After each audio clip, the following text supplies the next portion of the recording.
நம்முடைய குடிநோயாளிகளுடைய கிட்னியை அப்படியே பொசுக்கி எடுத்த வெந்த கிட்னியில இருந்து எடுத்த பணத்தை எடுத்து இவங்க நலத்திட்டங்கள் செய்யறாங்க. ஒரு நாளாவது அம்மா சொல்லியிருப்பாங்களா? புரட்சி தலைவர் அம்மா ஒரு நாளாவது சொல்லியிருப்பாங்களா? என்ன ₹1 தானே திங்கிற அப்படின்னு ஒரு நாள் அங்க ஒரு ஊழியர் அப்படி பேசியிருக்க முடியுமா? அவங்க என்னதான் காசால கொடுக்கட்டுமே, எடப்பாடி ஐயாவும் அம்மாவும் செய்யாததையா இவங்க செஞ்சுட்டாங்க. நாளைக்கு ஆட்சி மாறும் பொழுது இதை விட சிறப்பா இபிஎஸ் அவர்கள் செய்வார். பள்ளிக்கூடத்தை மூடிட்டாங்க, அம்மா உணவகத்தை மூடிட்டாங்க. இதெல்லாம் மூடிட்டதுனால அதை ஈடுகட்டுறதுக்கு நிறைய மதுக்கடையை திறந்துட்டாங்க. அதுவும் எப்படி? அதிகாரப்பூர்வமான மதுக்கடை கிடையாது, எல்லாமே அன்அபிஷியல். நீங்க கேட்டீங்களே ஸ்டிக்கர் ஒட்டுறாங்கன்னு, திட்டத்துக்கு மட்டும் ஸ்டிக்கர் இல்லமா, ஆட்கள் மேல கூட ஸ்டிக்கர். தெரியுமா? தெலுங்கு மக்களுடைய ஓட்டு மிக அதிகமாக இருக்கு, அதை கவர வேண்டும். கோயம்புத்தூர் அதிமுக கோட்டை, அங்க ஒரு இன்ரோட் பண்ண வேண்டும் அப்படின்னு சொன்னா உடனே ஜிடி நாயுடு பாலம்.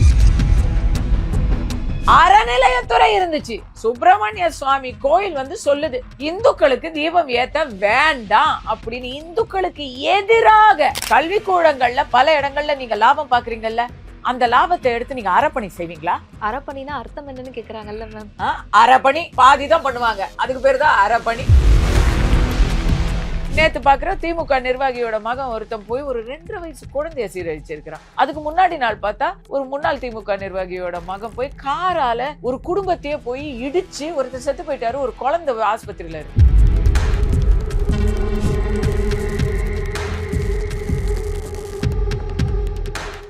பேசு தமிழா பேசு நேயர்களுக்கு வணக்கம். இன்று நம்மோடு இணைந்திருக்கும் சிறப்பு விருந்தினர் பாஜக நிர்வாகி, சமூக செயல்பாட்டாளர், எவர்கிரீன் ஹீரோயின் கஸ்தூரி மேம் தான் இருக்காங்க. மேம் வணக்கம். வணக்கம் மேம். இப்ப ஆக்சுவலா எதை பத்தி பேசணும் அப்படின்னா, மக்கள் கிட்ட நம்ம டிபேட் பண்றப்பயா இருக்கட்டும், இல்ல அவங்களுடைய கருத்து கணிப்பு கேட்கறப்பயா இருக்கட்டும், எல்லாரும் சொல்றது ஸ்டாலின் ஆட்சி வேணாம்ப்பா, எடப்பாடியார் தான் எங்களுக்கு தலைவரா வரணும் அப்படின்ற மாதிரி கிட்டத்தட்ட அவர் செஞ்ச நிறைய நலத்திட்டங்களை டிபேட் பண்ணி பேசி முடிச்சாச்சு. ஆனா ஒரு செகண்ட் யோசிச்சு பார்த்தோம்னா, அவர் எங்க ஆரம்பிச்சாரு? ஒரு கிளை பதவியில இருந்து ஆரம்பிச்சு முதலமைச்சரா இருந்து இன்னைக்கு எதிர்கட்சி தலைவரா கிட்டத்தட்ட நிறைய சவால்களை சந்திச்சுட்டு இருக்காரு. இதுக்கெல்லாம் இவர் டிசர்விங்கா? இவரை போய் இப்படி கொச்சையா பேசுறாங்களே, அவர் ஒரு நல்ல தலைவரா இருக்காரு, ரொம்ப சாந்தமா பேசுறாருன்ற மாதிரி அவருடைய கேரக்டரிஸ்டிக்கே தனியா பேசலாம் அப்படின்னு நினைக்கிறேன். சோ உங்களை பொறுத்தளவுல எடப்பாடியார் அவர்களை எப்படி மேம் பாக்குறீங்க? அவர் வந்த பாதை அதை பத்தி மேம். இபிஎஸ் ஐயா அவர்களை உங்களுக்கெல்லாம் இப்பதானே தெரியும். எனக்கு நீங்கெல்லாம் பிறந்திருப்பீங்களா என்னன்னு தெரியல.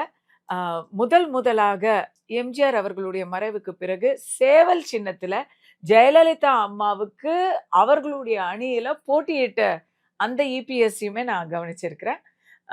அப்பெல்லாம் பெரிய அரசியல் ஆர்வம்லாம் இல்லை. ஆனா ஜெயலலிதா அவர்களுடைய சேவல் சின்னம், அவர்களுடைய அணி, அதுல யாரெல்லாம் இருக்காங்க அப்படிங்கிறத என்னோட அப்பா அம்மாலாம் அதை டிஸ்கஸ் பண்ணியிருப்பாங்க. அது ஒரு பெரிய பரபரப்பான அரசியல் சூழல் அந்த நேரத்துல. அதுக்கப்புறம் அதை பத்தி நம்ம பெருசா யோசிக்கல. நான் சினிமாக்கு வந்துட்டேன், குடும்ப தலைவி ஆயிட்டேன், பிள்ளைங்களை வளர்க்கணும். இப்படி திருப்பி அவரை பத்தி நம்ம மறுபடி நான் யோசிக்கிறது அப்படிங்கிறது மறுபடி முதலமைச்சர் எடப்பாடி ஐயா அப்படின்ற ஒரு இடத்துல தான் நம்ம மறுபடியும் அவர் வெளிச்சத்துக்கு வர்றாரு. ரொம்ப டிஃபிகல்ட்டான டைம்ல வர்றாரு. எனக்கு அதுக்கு முன்னாடி எல்லாம் இப்ப தெரியும், நிறைய நம்ம பேக்ரவுண்ட் பாக்குறோம். பட் அப்ப பாத்தீங்கன்னா அவர் வந்ததும் பாத்தீங்கன்னா வரிசையா பிரச்சனை தான். ஃபர்ஸ்ட் வந்ததே சரியான கான்ட்ரவர்சி. ஒரு தர்ம யுத்தம், அதுக்கு நடுவுல சசிகலா அம்மையாருக்கும் ஓபிஎஸ் அவர்களுக்கும் முட்டுது. இதுல இபிஎஸ் ஐயா அவர்களை வரவழைக்கிறாங்க, முதலமைச்சர் ஆகுறாரு. ஸோ நிறைய அவருக்கு உள்ளாரையே நிறைய எதிர்ப்புகளும் நிறைய சவால்களும் இருந்திருக்கும் கண்டிப்பா. அப்ப ஒரு எது செஞ்சாலும் அதை நம்ம விமர்சிக்கணும் அப்படின்னு கட்சிக்குள்ளேயே எதிர்கட்சியா இருக்கிறவங்க நிறைய பேர் இருந்தாங்க. அவங்க எல்லாரையும் ஒன் பை ஒன் தன்னுடைய பக்கம் ஈர்த்து கொண்டார் அப்படிங்கிறது அந்த அடுத்த 3.5 வருஷ ஆட்சியில நம்ம பாக்குறோம். By the time end of his tenure பாத்தீங்கன்னா என்டையர் கட்சியே ஒரு இன்க்ளூடிங் ஓபிஎஸ் ஐயா அவர்கள் ஒரு இரட்டை தலைமை அப்படிங்கிற இடத்துல நிக்கிறாங்க. இது ஒண்ணு. ஸோ அவருடைய தலைமை பண்பு, எப்பவுமே தலைமை பண்புனா நம்ம தலைவரா இருக்கிறது மட்டும் இல்லாம நம்முடன் கூட பயணிப்பவர்கள் எல்லாரையும் நம்ம அரவணைத்து செல்ல வேண்டும். அதுல அவர் குவாத்தூரா இருக்கட்டும், சட்ட பிரச்சனைகளா இருக்கட்டும், பொதுக்குழு கூட்டமா இருக்கட்டும், எல்லாத்தையுமே வந்து ராஜதந்திரத்தோட அவர் செயல்பட்டிருக்கிறாரு அப்படிங்கிறத நம்ம பார்க்குறோம். 1. 2வது அவருக்கு வந்தது எல்லாம் பிரச்சனை தாங்க. கஜா புயல் வருது, தானே புயல் வருது, வெள்ளம் திருப்பி வருது, எல்லாத்துக்கும் மேல கரோனா வருது.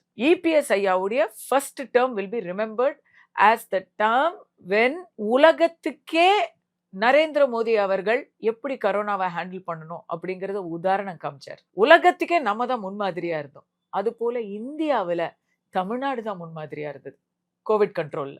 மிகப்பெரிய அளவுல இங்க தான் வந்து டிசிப்ளின் மெயின்டைன் பண்ணாங்க, டாஸ்மாக மூடுனாங்க, ஹாஸ்பிட்டல்ஸ் வந்து இது ஷார்ட்டேஜ், ஸ்டாஃப் ஷார்ட்டேஜ் அப்படிங்கிற நிலைக்கே வரல.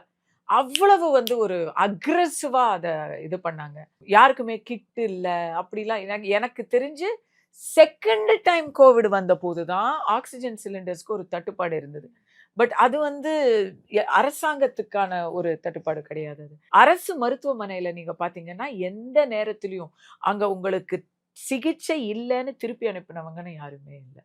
It's very big achievement, very big achievement. ஏன்னா அது வந்து முன்ன பின்னையா ஏதாவது ப்ராக்டிஸா இருக்கு. இந்த மாதிரி ஒரு பிரச்சனை வந்தா அதுக்கு வந்து நம்ம இப்படி எல்லாம் தயாரா இருக்கணும்னு என்ன தெரியும். அப்போ ஒரு களத்துல நின்று ஒர்க் பண்ணதுல அதிமுக நிறைய பண்ணாங்க, ஆர்எஸ்எஸ் நிறைய பண்ணாங்க, நிறைய என்ஜிஓஸ் நிறைய பண்ணாங்க.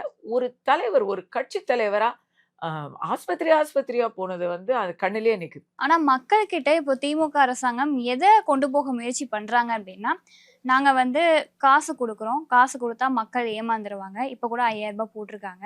ஸோ காசு குடுத்தா நமக்காக ஓட்டு போடுவாங்க. எலெக்ஷன் டயத்துல எல்லாத்தையும் பண்ணோம் அப்படின்னா நமக்காக இருப்பாங்க அப்படின்ற ஒரு எண்ணம் தான் இருக்கு.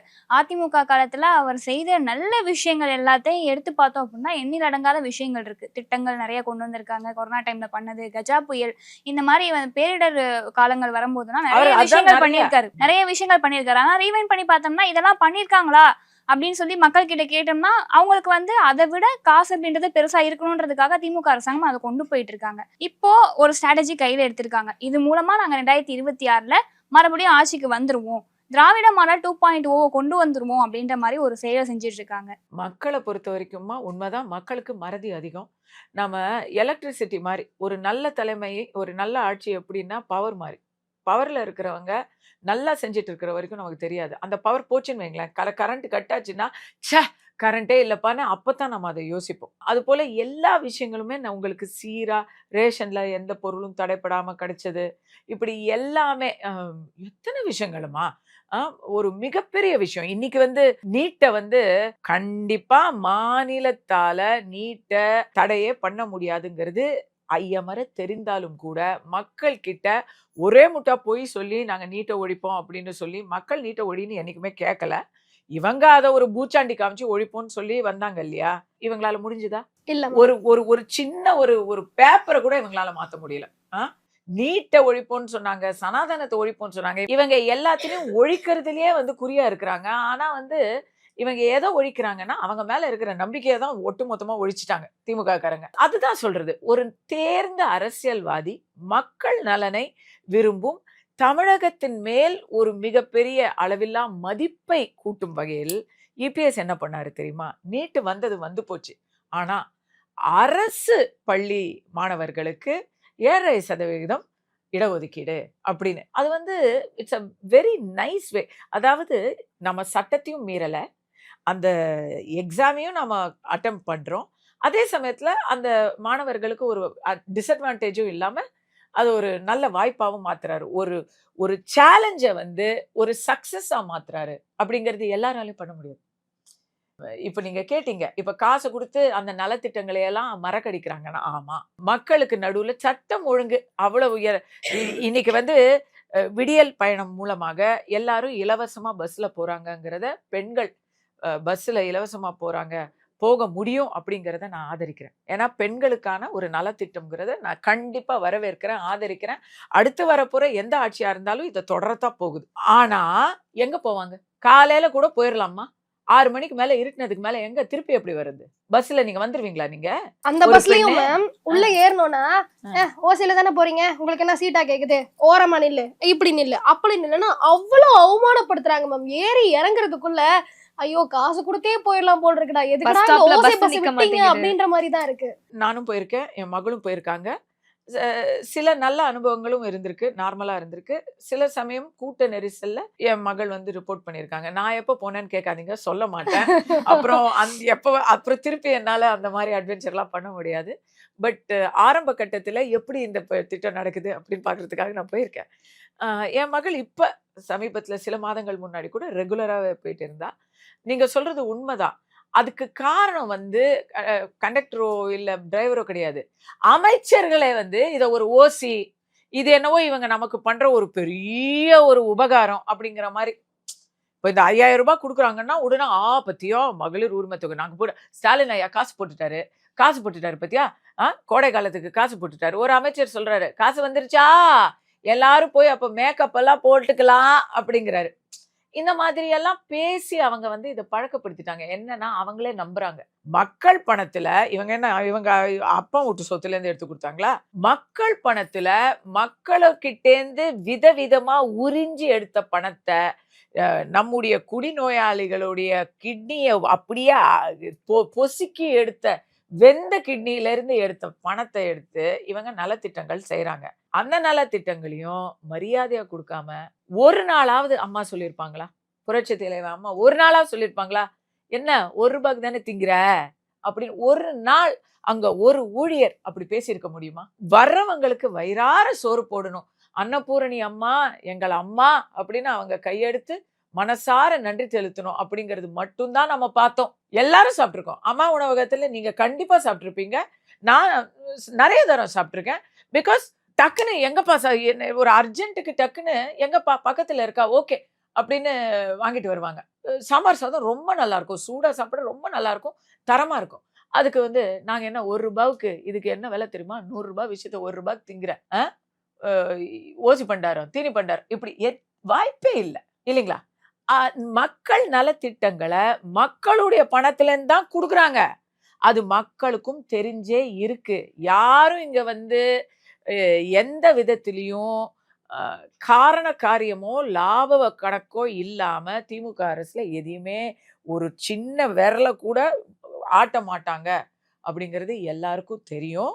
இத வந்து என்னத்தான் அவங்க முயற்சி பண்ணாலும் இன்னொன்னு சொல்றேன், அவங்க என்னத்தான் காசால கொடுக்கட்டுமே, எடப்பாடி ஐயாவும் அம்மாவும் செய்யாததையா இவங்க செஞ்சுட்டாங்க. நாளைக்கு ஆட்சி மாறும் பொழுது இதை விட சிறப்பா இபிஎஸ் அவர்கள் செய்வார். மேம் இப்போ அம்மா உணவகம் பத்தி பேசிட்டு இருந்தீங்களா மேம்? ஆரம்ப காலத்துல சென்னைக்கு வேலைக்குன்னு வரவங்க, நானே சென்னைக்கு வேலைக்கு வந்தேன். வரும்பொழுது கையில காசு இருக்காது. ₹10 இருந்தா போதும், என்னால வயிறு நிறைய சாப்பிட முடியும் அப்படின்ற நிலைமை தான் இருந்துச்சு. இப்போ திமுக ஆட்சி ஆன பிறகு சாப்பாடு தரம் இல்ல, நிறைய இடத்துல வந்து மூடிட்டாங்கம்மா, மூடிட்டாங்க. அதுக்கு அவங்க சொல்றாங்க பள்ளிக்கூடத்தை மூடிட்டாங்க, அம்மா உணவகத்தை மூடிட்டாங்க. இதெல்லாம் மூடிட்டதுனால அதை ஈடு கட்டுறதுக்கு நிறைய மதுக்கடையை திறந்துட்டாங்க. அதுவும் எப்படி? அதிகாரப்பூர்வமான மதுக்கடை கிடையாது, எல்லாமே அன்அபிஷியல். அங்க வந்து பேப்பர்ல கிடையவே கிடையாது. எங்க இங்க ஒண்ணுமே இல்லையே அப்படிமாங்க பார் இருக்கு. மேம் நம்ம எப்படி மேம் குறை சொல்ல முடியும்? இப்போ டிஎம்கே என்ன சொல்றாங்கன்னா, ஏன் இவ்ளோ கவர்மெண்ட் ஸ்கூல்ஸ மூடிருக்கீங்கன்னு கேட்டா, அந்த ஏரியால அந்த வயசு பசங்க இல்லப்பா படிக்கிறதுக்கு, அதனால தான் மூடிருக்கோம்னு சொல்றாங்க. ஒரு நல்ல வேலிடான ரீசனா இருக்குல்ல மேம் இது? பசங்க இல்லையா? அந்த ஏரியாவுல அந்த வயசு பசங்க கிடையாது கவர்மெண்ட் ஸ்கூல்ஸ்ல படிக்கிறதுக்கு, அதனால தான் கவர்மெண்ட் ஸ்கூல்ல மூடணும். அப்ப பசங்க இருக்கிற இடத்துல புதுசா பள்ளிக்கூடம் திறந்துட்டாங்களாமா? அப்புறம் இன்னொரு விஷயம் வேற சொன்னாங்க மேம், குழந்தை பிறப்பு விகிதம் கம்மி ஆயிடுச்சு, அதனால அரசு பள்ளிகளை மூடுறாங்களா? இல்ல குழந்தை பிறப்பு விகிதம் கம்மி ஆகுது அப்படிங்கிறது வந்து தமிழ்நாட்டுல திமுகவுடைய சாதனை கிடையாது.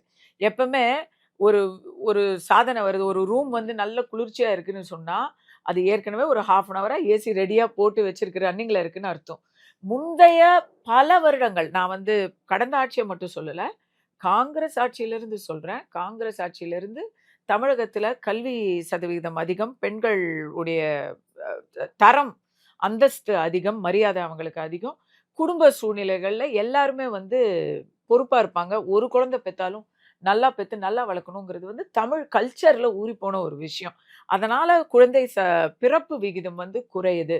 இன்னொன்னு நல்ல மெடிக்கல், நான் இப்ப உண்மையா சொல்றேன், எனக்கு வந்து முதல் முறை நான் வந்து கர்ப்பவதியா இருக்கும்பொழுது அந்த மகப்பேறு சமயத்துல எனக்கு அவுட் அண்ட் அவுட் ஃபுல்லா பிரைமரி ஹெல்த் சென்டர்ல, ஆரம்ப சுகாதார நிலையத்துல தான் எனக்கு ஃபுல்லா கேர். ஒன்லி லாஸ்ட்ல குழந்தை பிறக்கும் தருவாயில கடைசி மாசம் தான் வந்து நான் ஒரு பெரிய இதுக்கு போறேன். அது இங்க இல்ல, வெளிநாட்டுல போறேன். இங்க இருந்த வரைக்கும், சென்னையில இருந்த வரைக்கும் பிரைமரி ஹெல்த் கேர் சென்டர்ல தான் போயிட்டு அம்மாவுடைய 2011 to 2016 பீரியட்ல நான் சொல்றேன். அந்த டைம்லாம் ஃபுல்லா அங்க தான் செக்கப். எனக்கும் சரி, என் குழந்தைக்கும் சரி அங்க செக்கப் பண்ணியிருக்கிறோம் நாங்க. எனக்கு அந்த நல்ல நினைவுகள்லாம் இருக்கு. இப்போ அந்த சுகாதார நிலையமே வந்து ஒரு மாதிரி கேட்பாரட்டு கிடைக்கும். கேட்பாரற்று கிடக்குது. ஏதோ 1, 2 ஹாஸ்பிட்டல்ஸ் வந்து அரசு ஹாஸ்பிட்டல்ல நல்ல ஒரு நம்பிக்கையான ட்ரீட்மெண்ட் கிடைக்குதே தவிர, எங்க வீட்டுல நடந்த ஒரு விஷயம் சொல்றேன். இப்போ அவங்க வந்து குடிநோயாளி அவங்க வீட்டுல. அவர் குடிச்சுட்டு நாசமா போயிட்டாரு. தூக்கிக்கிட்டு ஓடினாங்க. எங்க பக்கத்து வீட்ல வேலை செய்றவங்க. அவங்க தூக்கிட்டு ஓடுனாங்க.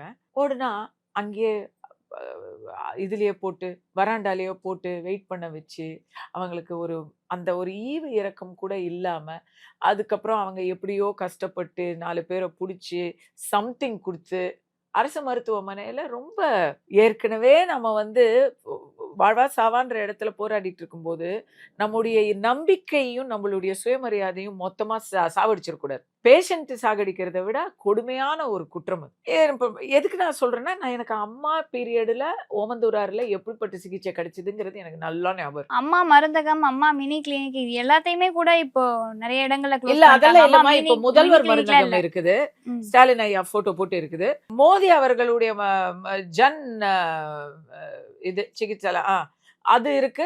அத வந்து எடுக்க முடியல இவங்களால. முடிஞ்சா அது மேல கூட ஸ்டிக்கர் ஒட்டி வேற போட்டோ போடுவாங்க. ஆனா முடியல. இந்த ஆட்சியை நான் வந்து கம்ப்ளீட்டா விமர்சனம் பண்ணணும்னு நினைக்கலங்க. நான் அதுல வந்து நல்ல திட்டங்களை வரவேற்கிறேன். ஆனா ஒவ்வொரு திட்டத்தையுமே பேப்பர்ல அருமையா இருக்கிற திட்டம் செயல்பாட்டுல அதுல நிறைய அபியூஸ் வருது அப்படிங்கறத தான் நம்ம வருத்தமா சொல்றோம். மேம் இப்போ அந்த டேக்லைன் எடுத்துக்கலாமா மேம்? ஏன் ஸ்டாலின் அவர்களை விட எடப்பாடியார் சிறந்தவர் அப்படிங்கிறப்போ, கொரோனா காலத்துல கூட மருத்துவமனைகள் எல்லா வசதியும் இருந்துச்சு. ஆனா இன்னைக்கு நேத்து வந்த நியூஸ் என்ன அப்படின்னா, திருவள்ளூர் கவர்மெண்ட் ஹாஸ்பிட்டல்ல போதுமான டாக்டர்ஸ் இல்ல. நாங்க 2 மணி நேரம் வெயிட் சம்பளம் தான் பண்றோம். கொடுக்கலையா? அவங்க எல்லாம் தான் போராடிக்கிட்டு இருந்தாலே போற மாசம் வரைக்கும். ஆனா மா சுப்பிரமணியம் அவர்கள் என்ன சொல்றாருன்னா, இல்லையே எல்லா இடங்களும் நிரப்பப்பட்டிருக்கு. செவிலியர்கள் எல்லாருமே இப்ப பணியில தான் இருக்காங்க. அவங்களுக்கு கொடுக்க வேண்டிய ஊதியம் எல்லாம் கொடுத்துக்கிட்டு தான் இருக்கோம். ஓபன் ஸ்டேட்மெண்ட் கொடுத்துக்கிட்டு கொடுக்குறாங்க. இருக்கிறாங்க. அதாவது இப்போ அவங்க ஒரு 6 மாசமா போராடினாங்க. ம். ரோட்ல வந்து போராடினாங்க. அப்பெல்லாம் எதுவும் கண்டுக்கவே இல்லை. இப்போ இதோ அடுத்த மாசம் எலெக்ஷன் அனௌன்ஸ் பண்ணுவாங்கன்னு சொன்னதும் அவசரமா ஜனவரி, பிப்ரவரி மாதங்கள்ல தான் போராடிய அத்தனை பேருக்கும் வரிசையா செவிலியர்களுக்கு அப்பதான் எல்லாருக்கும் கொடுக்காம 500 பேருக்கு அரசாணை பிறப்பிச்சாங்க. போக போக வரும் அப்படின்னு எல்லாருக்கும் அந்த நம்பிக்கை கொடுத்து, கடனை முழுசா கட்ட முடியலனாலும் இந்தாப்பா இப்போதைக்கு இதை வச்சுக்க, கொஞ்சம் பொறுத்துக்க அப்படின்னு சொன்னா நாமளும் அப்படின்னு போயிருவோம் இல்லையா? அதே போல பென்ஷன் ஸ்கீமு, ஓல்டு பென்ஷன் வரணும் அப்படின்னு சொல்லி போராடினவங்களுக்கு ஒரு சப்பக்கட்டு பண்ணி ஒரு கொஞ்சம் அள்ளி கொடுக்காம கிள்ளி கொடுக்கறது. தொழிற்சங்கங்களுக்கும் அதுதான், ஆசிரியர்களுக்கும் அதை நேத்து 2 நாள் முன்னாடி இருக்குமா சுட சுட அடிக்கப்பட்ட ஆர்டர் அதுதான். காலங்காத்தால தூய்மை பணியாளர்களுக்கு சுத்தமா ஒண்ணு இல்லை. ஏன்னா அவங்களையெல்லாம் அப்பவே அடிச்சு துரத்தியாச்சு. விலங்குகள் மாதிரி எல்லாரையும் இது பண்ணி வேன்ல ஏத்திட்டு போயாச்சு. போக்குவரத்து ஊழியர்கள் கூட போராடிட்டு தான் இருந்தாங்க. போக்குவரத்து ஊழியர்களுக்கு ஒரு பெரிய ரெசல்யூஷன் இன்னும் வரல. ஆனா வந்துருமா, எல்லாம் அழுத புள்ளதான் பால் குடிக்கும் இந்த கவர்மெண்ட்ல. எல்லாருக்கும் வந்து அட்லீஸ்ட் விளம்பரத்துக்காகவாவது நாங்க இதை கொடுத்துட்டோம் அப்படின்னு சொல்லி போட்டோ ஆப்பர்ச்சுனிட்டிக்காகவாவது எல்லாருக்கும் கால்வாசி பாதி அந்த அரைவாசி கொடுத்துருவாங்க. விளம்பரம்னு இப்போ ஒரு விஷயம் சொல்லியிருக்கீங்க மேம். அதாவது திமுக அப்படின்னு எடுத்துக்கிட்டாலே விளம்பரத்துக்கு சலிக்காத ஒரு ஆட்சி கட்சி அப்படின்னே சொல்லலாம். ஆரம்ப காலத்துல இருந்து இப்போ வரைக்குமே விளம்பரம் பண்றதுக்கு செலவு பண்ணதுதான் அதிகமா இருந்திருக்கும். அம்மா ஆட்சி காலத்திலயும் சரி, எடப்பாடி அவர்கள் ஆட்சி பண்ணப்பையும் சரி, அவங்க கொண்டு வந்த திட்டம் எல்லாமே இன்னைக்கு வந்து ஸ்டிக்கர் ஒட்டப்பட்டிருக்கு. அத்திக்கடவு அவிநாசி திட்டம், அந்த திட்டம் எடுத்துக்கிட்டாலும் சரி, காவேரி மேலாண்மை அந்த திட்டம், இந்த மாதிரி நிறைய விஷயங்கள் திமுக ஆட்சியில தான் தொடங்கப்பட்டிருக்கு அப்படின்னு சொல்லிட்டு ஸ்டிக்கர் ஓடிருக்காங்க. ஆனா அது எல்லாமே அதிமுக ஆட்சி இருக்கும்போது, எடப்பாடி அவர்கள் இருக்கும்போது 80%, 70% பணி நிறைவுல இருந்தது. ஸோ இந்த மாதிரி ஸ்டிக்கர் ஒட்டி அவங்க தான் சொல்லிட்டு முன்னிறுத்திட்டே இருக்காங்க. அப்படின்றப்போ இந்த இடத்துல அதிமுக வந்து நம்ம பண்ண ஒரு விஷயத்த அவங்க சொல்றாங்களே அப்படின்றது ஏன் முன்னிறுத்தல? இதுல நான் கொஞ்சம் வேறுபடுறேம்மா. நம்ம வந்து let's give credit where it is due. Sticker ஒட்டுறாங்கிறதுல மாற்று கருத்து இல்லை. எல்லாத்திலும் நேஷன் வைடு சர்விக்கல் கேன்சர் திட்டத்தை வந்து nation wide central government scheme. அது குடுகுடுன்னு போய் அவங்களுக்கு முன்னாடி நாம தான் ஆரம்பிச்சு வச்சோம். நாங்க தான் ஃபர்ஸ்ட்னு கனிமொழி அக்கா போய் வெல்லும் தமிழ் பெண்கள் மாநாட்டுல அரைக்கூவல் விடுத்துட்டு வந்துட்டாங்க. Full out and out sticker தான் அது. அவசரமா பட்ஜெட்ல ஒரு 36 கோடியை ஒதுக்கிட்டு அதுக்கான தொகையும் அறிவிப்பையும் நிர்மலா சீதாராமன் அவர்கள் போன வருட பட்ஜெட்டிலேயே சொல்லிட்டாங்க. அதுக்கப்புறம் இவங்க வந்து நாங்க ஆரம்பிச்சிட்டோம், ஒரு ஊசியை குத்திட்டோம் அப்படின்னு சொல்லி ஆரம்பிச்சு அதெல்லாம் வந்து ஒரு ஸ்டிக்கர் கேட்டகரியில் தான் வரும். ஆனா அதுக்காக அதை நம்ம வேணாம்னு சொல்லல, வரவேற்கிறோம். நல்லது நடந்தா சரி, ஸ்டிக்கராவது ஒட்டியாச்சும் அந்த ஆசைக்காவது நீங்க நல்லது செய்யுங்கப்பா மக்களுக்கு. அதுல எனக்கு எந்த விதமான ஆட்சேபனையும் இல்லை. ஓகேவா? நீங்க வந்து காவிரி மேலாண்மை வரைக்கும்லாம் சொல்றீங்க, அம்மா கொண்டு வந்த திட்டத்தெல்லாம் அப்படின்னு சொல்றீங்க. இப்ப இப்ப மோடி கொண்டு வந்த பிஎம் ஆவாஸ் யோஜனா, வீடு கட்டி தர திட்டம், அது இப்ப கலைஞர் வீடுன்னு யார் பேர் வச்சாங்க? முதல்வர் காசு யாருது? மாப்பிள்ள அவர்தான், சட்டை என்னது? அதுக்கு ஃபண்டிங் யாரு கொடுக்குறாங்க? சென்ட்ரல் மத்திய கவர்மெண்ட். அரசுல இருந்து ஃபண்டிங் வருதுங்கிறதை இவங்க மக்களுக்கு சொல்றாங்களா இல்லையா? அதான் மத்திய அரசுல இருந்து எதுவுமே எங்களுக்கு குடுக்கறது இல்ல, நிதியே கொடுக்கறது இல்ல. வராதுன்னு அவங்கதான் சொல்றாங்க. கொடுக்கறது இல்ல. ஏன்னா இவங்க கணக்கே கொடுக்க மாட்டாங்களாம். ஒரு வெள்ளம் வருது, அதுக்கு வெள்ள வடிகால்னு சொல்லி 4000 கோடிய அனுப்பிச்சிட்டாங்க, அது போயிடுச்சு. அப்ப அடுத்தது வெள்ளத்தினால 35,000 கோடி எங்களுக்கு வந்து நஷ்டம் அப்படின்னு ஒருத்தங்க ஒரு சகட்டுமே நீங்க ஒரு நம்பரை கொடுத்தா, ஏங்க எதனாலங்கன்னு கேட்க மாட்டாங்களாங்க? 5 ரூபாய் நாம கேட்டா நமக்கு திருப்பி கொடுக்குறாங்களா இந்த கவர்மெண்ட்ல? ஏன்பா நான் நேத்து வந்து எனக்கு ஒண்ணுமில்ல, தூய்மை பணியாளர்கள் ஒரு அவங்களுக்கு சம்பளத்தை ஏத்து கேட்டதுக்கு இவங்க எத்தனை கலாட்டம் பண்ணாங்க. அடைச்சு வச்சு அப்ப இவங்க வந்து கணக்கே கொடுக்க மாட்டாங்களாம். ஒவ்வொரு வருஷமும் இவங்க அடையார் ரிவரை சுத்தப்படுத்துறாங்கம்மா பட்ஜெட்ல. அதே 1500 கோடி ஒவ்வொரு வருஷமும் அதையே போட்டு அதையே சுத்தப்படுத்திட்டு இருக்காங்க. ஆனா ஒண்ணு, சொன்ன சொல் மாறாம எல்லாத்தையுமே வந்து இவங்க ஒரு நேத்து ஒரு பேச்சு, இன்னைக்கு ஒரு பேச்சு கிடையாது. ஆட்சிக்கு வரத்துக்கு முன்னாடி நீட்டை ஒழிப்போம் அப்படின்னு சொன்னாங்க, இன்னைக்கும் நீட்டை ஒழிப்போம் அப்படின்னு ஃபியூச்சர்ல தான் சொல்லிக்கிட்டு இருக்காங்க. ஆட்சி வரத்துக்கு முன்னாடி பெண்களுக்கெல்லாம் வந்து நாங்க மதிப்போம் அப்படின்னு சொன்னாங்க. ஆட்சியில இருக்கும்பொழுது மதிப்போம் சொன்னாங்களா? இல்லையே. நாங்க இப்ப மதிப்போம் அப்படின்னு நாங்க ஃபியூச்சர்ல சொல்லுவோம். அதே போல அடையார் ரிவரை கிளீன் பண்ணுவோம். நீங்க கேட்டீங்களே ஸ்டிக்கர் ஒட்டுறாங்கன்னு, திட்டத்துக்கு மட்டும் ஸ்டிக்கர் இல்லம்மா, ஆட்கள் மேல கூட ஸ்டிக்கர் தெரியுமா? புதுசா இருக்கே. ஆமா, ஸ்டெர்லைட் துப்பாக்கி சம்பவம் போது இபிஎஸ் அவர்களை, இது ஒரு எலெக்ஷன் பிளான்க்கு எல்லா இடத்துலயும் அந்த போட்டோ எல்லாம் போட்டு காமிச்சாங்க.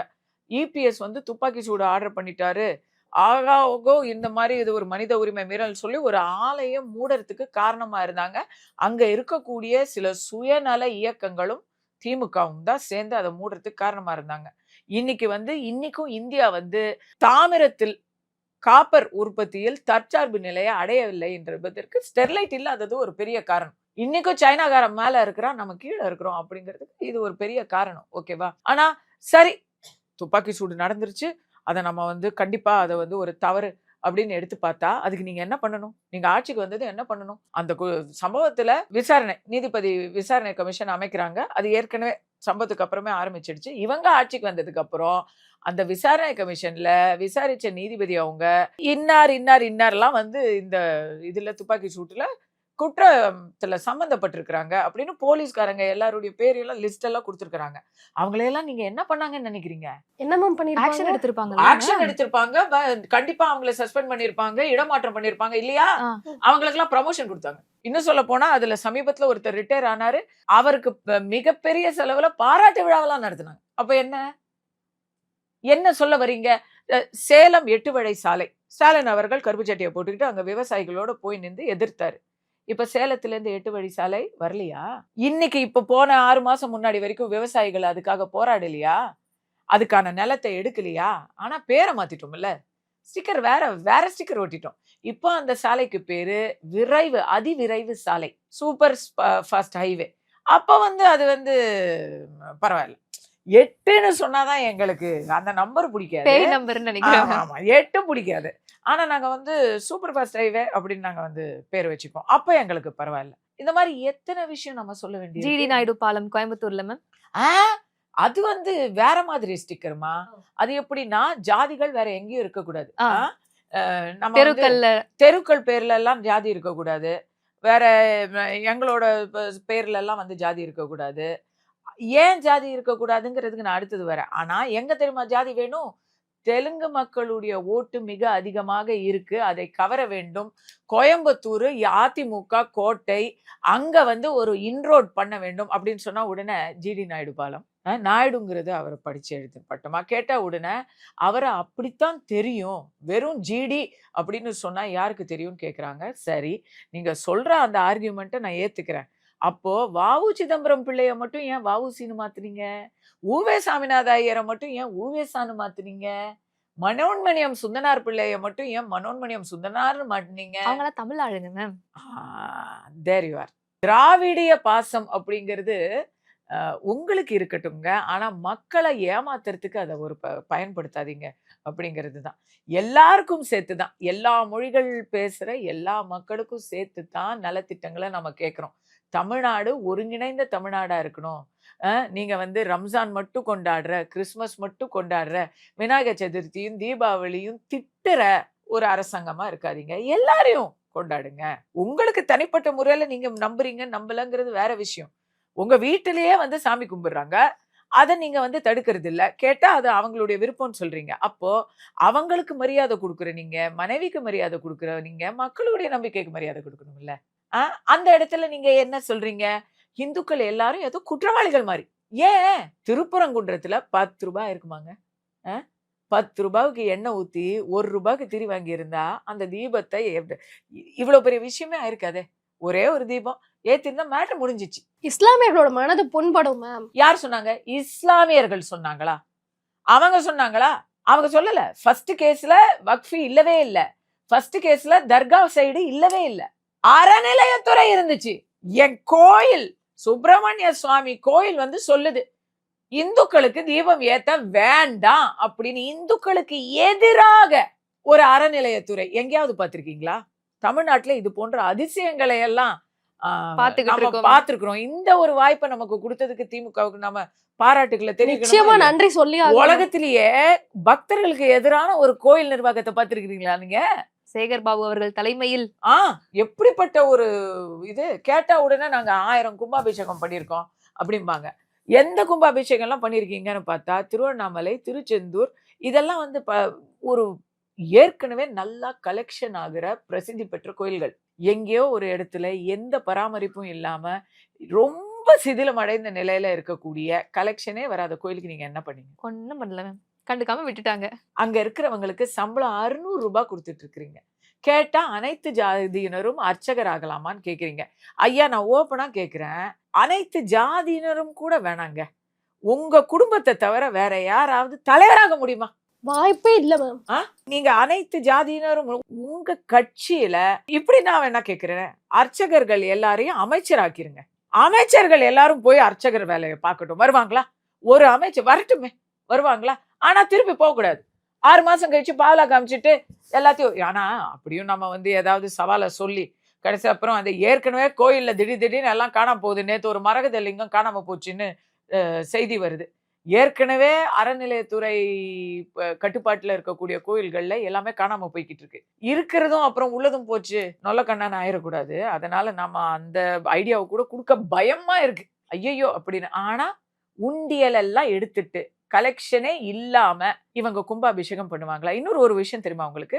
கும்பாபிஷேகம் பண்ணோன்னு மாறு தட்டுறாங்கல்ல, அதுவுமே இதே மாதிரி ஸ்டிக்கர் தான். 5000 கொடுத்தோம், 1000 ரூபாய் கொடுத்தோம், இந்த கோடை விடுமுறைக்கு 2000 ரூபாய் கொடுத்தோம். கொடுத்தீங்க. யாரோட பணம்? மக்கள் பணம். நீங்க வந்து பாட்டிலுக்கு மேல 10 ரூபாய் வச்சு சம்பாரிச்ச பணமா? யார் பணம்? எங்களோட பணம் தான். உங்க பணத்தை எடுத்து உங்களுக்கே கிள்ளி கொடுக்குறாங்க. கோயிலையா தான் நடக்குது. கும்பாபிஷேகம் நடத்தணும்னு சொன்னாங்களே, அதெல்லாம் அரசாங்க நிதியிலிருந்து வந்த பணமா? ஹஜ்ஜுக்கு கொடுக்கக்கூடிய மானியங்கள் அரசு நிதியிலிருந்து போகுது. கோயில் கும்பாபிஷேகத்துக்கான செலவுல முக்காவாசி இன்னும் முழு வீசமே கூட ஸ்பான்சர்ஸ், உண்டியல் கலெக்ஷன், பக்தர்களுடைய காணிக்கைகள்ல இருந்தா போகுது. அதுல இருந்தா அந்த நிதியை எடுக்கிறாங்க. அரசாங்க நிதியில இருந்து. கல்வித்துறையில சர்ப்ளஸ் இருக்கு, டாஸ்மாக்ல சர்ப்ளஸ் இருக்கு. இது அந்த சர்ப்ளஸ் எல்லாம் எடுத்து கோயிலுக்கு கொடுக்க மாட்டாங்க. ஆனா கோயில் துறையில, அறநிலையத்துறையில சர்ப்ளஸ் இருக்கு. அந்த நிதியை எடுத்து நாங்க வந்து கல்விக்கூடங்கள் கட்டுறோம். நல்லது. ஆலயம் செய்வோம், பள்ளி சாலைகள் செய்வோம் அப்படின்னு பாரதி பாடி இருக்கிறாரு. நல்லது. நீங்க கல்விக்கூடங்கள் கட்டுங்க. கல்விக்கூடங்கள்ல பல இடங்கள்ல நீங்க லாபம் பாக்குறீங்கல்ல, அந்த லாபத்தை எடுத்து நீங்க அறப்பணி செய்வீங்களா? அறப்பணினா அர்த்தம் என்னன்னு கேக்குறாங்கல்ல மேம். அறப்பணி பாதிதான் பண்ணுவாங்க. அதுக்கு பேரு தான் அறப்பணி. எல்லா இடத்துலயும். ஏன்னா 505 வாக்குறுதி கொடுத்துருக்காங்கம்மா. 505 வாக்குறுதியில எனக்கு தெரிஞ்சு எண்ணி பார்த்தாலுமே 15 வாக்குறுதி தான் முழுமையாக செயல்பட்டு கொண்டிருக்கிறதுன்னு சொல்லலாம். 95 நிறைவேத்திட்டோம் 97 நிறைவேத்திட்டோம்னு சொல்றாங்க மேம். 97%. 97%. ஆமா மேம். இது வரைக்கும் அவங்க வரலாறுல அவங்க கொடுத்த அத்தனை வாக்குறுதிகளை சேர்த்தா கூட அவங்களுக்கு வந்து இத சொல்றதுக்கான வாய்ப்பு கிடைக்காது. பொய்ன்னு ஆயிடுச்சு. நாங்க வந்து 50% நிறைவேத்திட்டோம் அப்படின்னு சொன்னாலும் பொய் தான். 90% நிறைவேத்தினாலும் சொன்னா பொய் தான். சரி, அரைன்னு சொல்றதுக்கு பதிலா கெத்தா 90% சொன்னா கொஞ்சம் நல்லா இருக்கு. பொய் சொல்றதையும் கொஞ்சம் நல்லா கெத்தா சொன்னா நல்லா இருக்கும் இல்ல? அவ்வளவுதான். ஆவுன்னா இதுக்கெல்லாம் கருத்தியல் ரீதியாக ஏதாவது கேள்வி கேட்டா உடனே அவங்க என்ன தெரியுமா சொல்லுவாங்க? பிஜேபி உள்ள வந்துரும், இந்தி ஒழிக, மோடி ஒழிக. இதான் சொல்லுவாங்க. சரி, இந்தி ஒழிக அப்படி என்ன பொறுத்த வரைக்கும் நான் வந்து இந்தி திணிப்புக்கு எதிரி. ஆனா இந்திக்கு எதிரி கிடையாது. இந்திங்கிறது அது என்ன, இங்க எத்தனையோ பேர் பாவம் பொழப்பு தேடி வராங்க. உடனே அவங்கள போய் தாக்குறது.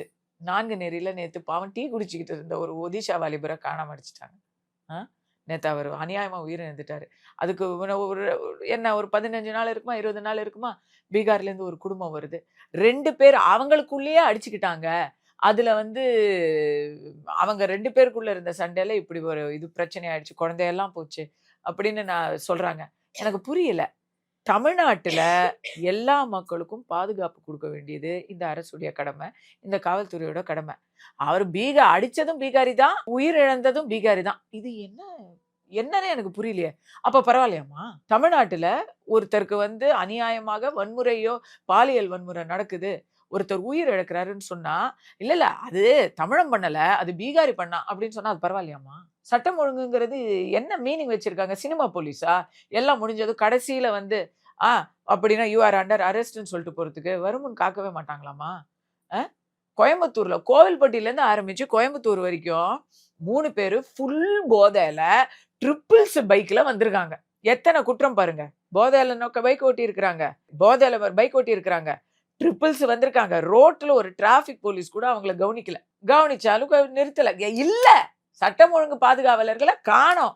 அவங்களுக்கு எத்தனையோ வேலை இருக்கும்மா. பிரஸ் மீட் கொடுக்கணும், அதுக்கப்புறம் பாட்டிய பிடிக்கணும், இப்படி எத்தனை வேலை இருக்கு. அதுக்கு நடுவுல இதையெல்லாம் பாத்துக்கிட்டு இருக்க முடியுமா? யாருன்னு பாத்தீங்கன்னா 3 பேரும் அக்யூஸ்ட், 2 பேரும் மர்டர்ல கோர்ட்ல வந்து கையெழுத்து போட்டுக்கிட்டு இருக்கிறவங்க.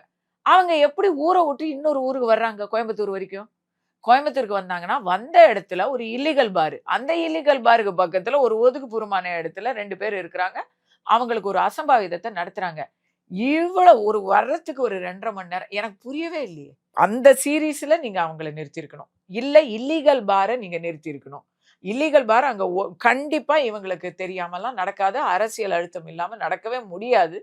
அதையும் கண்டுக்காம விட்டதுனாலதான் நீங்க அங்க இருக்கிறது இல்லை. ஏன்னா போலீஸ் அங்க போனா கடமையை செய்யணும், பாரம் மூடணும், அதனால அங்க போறதே இல்லை. அப்ப அது ஒதுக்குப்புறமான இடமாயிடுது. அங்க ஒருத்தங்களுக்கு வந்து காலையில 4 மணிக்கு அந்த பொண்ணு போய் கதவை தட்டி நியாயம் கேட்கிற வரைக்கும், ஒரு உதவி கேட்கிற வரைக்கும் யாரும் அந்த பக்கமே வரல அப்படின்னு சொன்னா என்ன நடக்குது? என்ன நடக்குது கேட்கிறேன். சரி, அவங்கள என்ன பண்ண முடியும்? அவங்கள குற்றவாளிகளை அவங்களையெல்லாம் நம்ம வந்து கேள்வி கேட்கணும்னா, அவன் வந்து குற்றவாளியே வந்து அக்யூஸ்ட உடனே கேள்வி கேட்பான். என்ன மட்டும் பிடிச்சிய, சாரை பிடிச்சியா கேட்பான்ல. யாரு மேம் அந்த சாரு? யாரு அந்த சாரு? அதானே கேள்வியே கேட்பான்ல. நேத்து பாக்குற திமுக நிர்வாகியோட மகன் ஒருத்தன் போய் ஒரு 2.5 வயசு குழந்தைய சீரழிச்சிருக்கிறான். அதுக்கு முன்னாடி நாள் பார்த்தா ஒரு முன்னாள் திமுக நிர்வாகியோட மகன் போய் காரால ஒரு குடும்பத்தையே போய் இடிச்சு ஒருத்தர் செத்து போயிட்டாரு. ஒரு குழந்தை ஆஸ்பத்திரியில இருக்கு, சின்ன குழந்தை. இது புதுசா கண்டுபிடிச்சு குற்றம் பண்ணா நம்ம என்னதாம்மா பண்ண முடியும்? அப்ப சட்டம் ஒழுங்கு சுத்தமா இல்ல. ஆனா ஸ்டிக்கர் நாங்க ஒட்டிப்போம், இரும்பு கரம்பும்போம், அமைதி பூங்காம்போம்.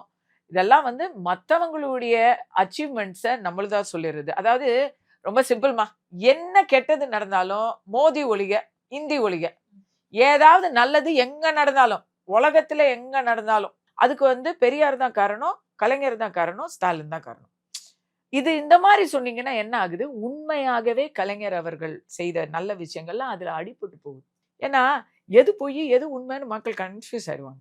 பெரியார் இல்லைன்னா நீங்களாம் படிச்சிருக்கவே முடியாது. ஏன் படிச்சிருக்க முடியாது? சங்க இலக்கியத்தும் போது பெரியார் தான் வந்து கத்து கொடுத்தாரா? பள்ளிக்கூடம் நடத்தினாரா? பெண்கள்லாம் மூலையில இருந்திருப்பாங்க. அப்ப ஔவையார் யாரு? வேலு நாச்சியார் யாரு? அவங்க எல்லாம் பெரியார் கிட்ட பெர்மிஷன் கேட்டுக்கிட்டு தான் அவங்க வந்து பெண் உரிமைக்காக போராடினாங்களா? எனக்கு புரியலையே. சிஸ்டர் சுப்பலட்சுமி யாரு? அம்புஜம்மாள் யாரு? கேப்டன் லட்சுமி சேகல் யாரு? பெண்ணுரிமைக்காகவே நான் சொல்றேன். எல்லாம் வீட்டில் தான் உட்கார்ந்துருந்தாங்களா? படிப்பே இல்லை. இல்லை இல்லை, உயர் ஜாதியினர், பிராமணர்கள், அவங்க தமிழர்களே கிடையாது. அவங்க தமிழர்களே கிடையாது. யார் தமிழர் இல்லைன்னு சொல்றதுக்கு இவங்களுக்கு அருகதை இருக்கா? இவங்க யாருன்னு ஊருக்கு தெரியாதா? இதுல அப்ப அவங்க படிக்க விடல. எப்படி படிக்க விடல? படிக்க விடலைன்னா அப்ப இன்னைக்கு கல்வி நிறுவனங்களை கட்டி வச்சிருக்கிற எல்லாரும் படிச்சுதானே அதை கட்டுனாங்க. அவங்கெல்லாம் யாரு? இன்னைக்கு பச்சையப்பன் கல்லூரி இருக்குது, எத்திராஜ் கல்லூரி இருக்குது. அதெல்லாம் யார் கட்டினாங்க? படிக்காதவங்க கட்டினாங்களா? படித்து அருமையை தெரிந்தவர்கள் கட்டியிருக்கிறாங்க. பள்ளிக்கூடங்களை பல இடங்களை கட்டினவங்க எல்லாருமே எல்லாரும் ஒரே சமூகத்தை சேர்ந்தவர்களா? இதெல்லாம் பொய். அந்த பொய்ய சொல்லி சொல்லி சொல்லி சொல்லி வெறுப்புவாதத்தை தூண்டி அதை வச்சு அரசியல் பண்ணாங்க. கொஞ்ச நாளுக்கு இங்க பாஷை தெரியாததுனால, மொழி தெரியாததுனால மத்திய அரசுல இருக்கிற பிஜேபி என்ன சொல்றாங்கன்னு மக்களுக்கு தெரியாம இருந்திருக்கலாம்.